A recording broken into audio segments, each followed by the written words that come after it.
The shadow of valor. Rain tapped steadily on the wide windows of Hamilton High School as Elijah Turner entered his first period classroom. The hallways smelled of pencil shavings, disinfectant, and new doubt. A transfer student from out of state, he moved like someone who didn't need to prove anything military upright, eyes constantly observing, every motion deliberate. He didn't speak unless necessary. He didn't smile unless it was earned. And that made him the perfect target. Deputy Chase Bolton, the school's resource officer, was a man who saw kids like Elijah and assumed a threat. Clean posture? Must be arrogance. Quiet demeanor? Clearly hiding something. And when Elijah, in response to an offhand Veterans Day assignment, quietly mentioned that his father had served in Delta Force, the reaction was immediate. Delta Force? The laughter began with Hunter Baldwin, the football quarterback, with more muscles than mindfulness and spread like a virus. Snickers, jeers, eye rolls.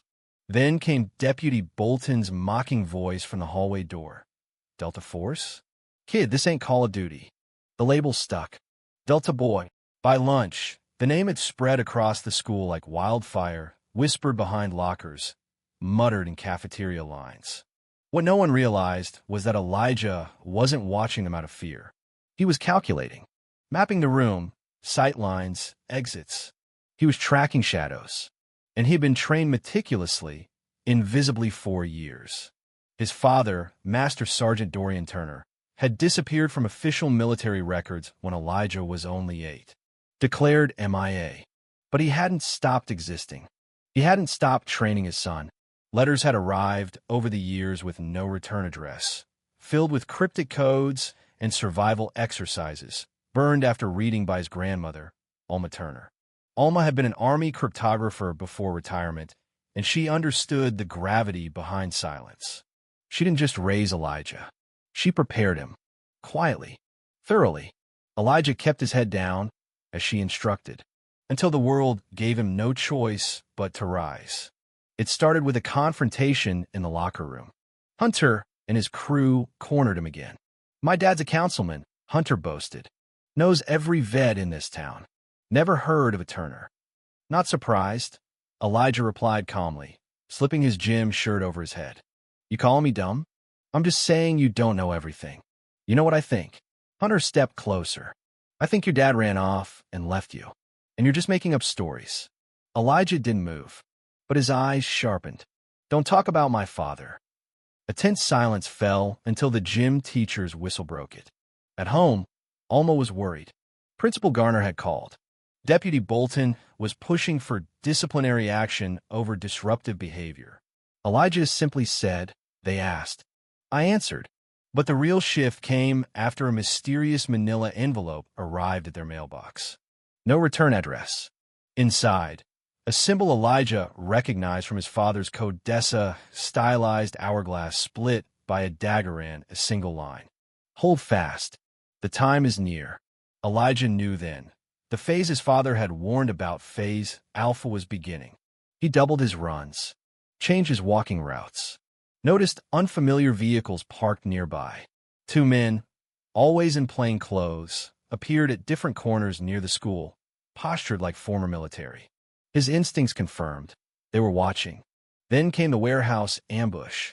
Walking home late from Luis Espina's house, a lanky, bespectacled friend from algebra, Elijah was pulled into an alley by 2 men in black. One had a knife. Elijah reacted with terrifying efficiency. In 11 seconds, both attackers were unconscious. When police arrived, Elijah was calm. Attempted abduction. Here's the address. The footage captured by a nearby shop's camera circulated within the police department. Deputy Bolton watched it on loop, fury rising. That's not self-defense, he muttered. That's Black Ops level training. His suspicion became obsession. But Principal Garner, a dignified black woman with a spine of steel, refused to escalate without cause. He's a student, she reminded Bolton. Not your enemy. Alma warned Elijah. This storm is coming faster than I thought. The next day, Mr. Alvarez, an AP history teacher and former airborne ranger, asked Elijah to stay after class. I knew a man once, he said, vanished during a mission named Night Lance. I think you remind me of him. Elijah met his gaze. My father served under that mission. Alvarez paused. Then you need to hear something. He gave Elijah a small key to a lockbox hidden in the school's maintenance tunnel. Inside, a journal, filled with coded entries, coordinates, names, a mention of Operation Nightlance, and the title Legacy Protocol. The Legacy Protocol had been rumored a covert Pentagon experiment in which elite operatives secretly raised their children as future Special Forces candidates. Genetically predisposed, raised off-grid, trained from infancy. Elijah wasn't just a well-trained teen. He was the last legacy. That night, Alma was waiting at the kitchen table. I intercepted a message for years ago. Your father is alive. He's been hiding because he uncovered a betrayal. Someone inside our government wanted Delta wiped. You were the last link. But why me? Because he knew one day the truth would have to surface. And when it did, it couldn't come from him. It had to come from you. 2 days later, the Turner house was raided. Not officially. No vayis. No warrant. Just a group of 6 men in unmarked black gear, appearing just before dawn. But Elijah was ready. He led Alma out the back, down the storm drain behind the shed, emerging 3 blocks away, where a hidden safe car was parked under a tarp. The Turner house burned to the ground that night. By sunrise, Elijah was in the wind. But not alone. Mr. Alvarez met him at an abandoned ranger station 2 hours outside town. With him were 2 others, former intelligence officers turned whistleblowers. They'd all once served with Dorian Turner. They believed Elijah was the key to exposing the truth. Meanwhile, back in Hamilton, Deputy Bolton called an emergency school assembly. He's dangerous, Bolton declared to the crowd. A threat to your children. Claims his father was in Delta Force? No such man exists. Elijah's absence only fueled the rumors. Until one morning, the school gates parted for a military convoy. Black SUVs, silent men in fatigues. Outstepped Master Sergeant Dorian Turner. Alive, decorated, and furious. He marched straight to Bolton's office. You've been harassing my son. He lied. No, Dorian said, placing a badge on the desk. You're just not clear to know the truth. Then he handed Principal Garner a classified document. A public statement, authenticated by the Department of Defense. Elijah Turner is a protected individual under Operation Legacy Shield. The truth went public within days. The program had been real. The betrayal deeper than anyone realized. High-ranking officials were arrested. Shell corporations traced.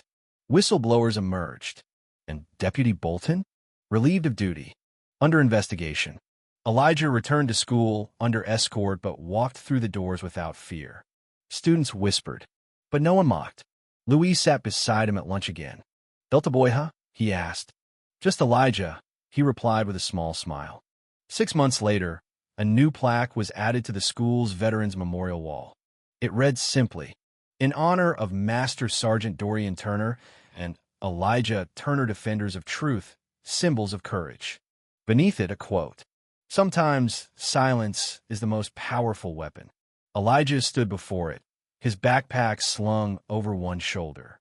A future now entirely his to shape. Military, civilian.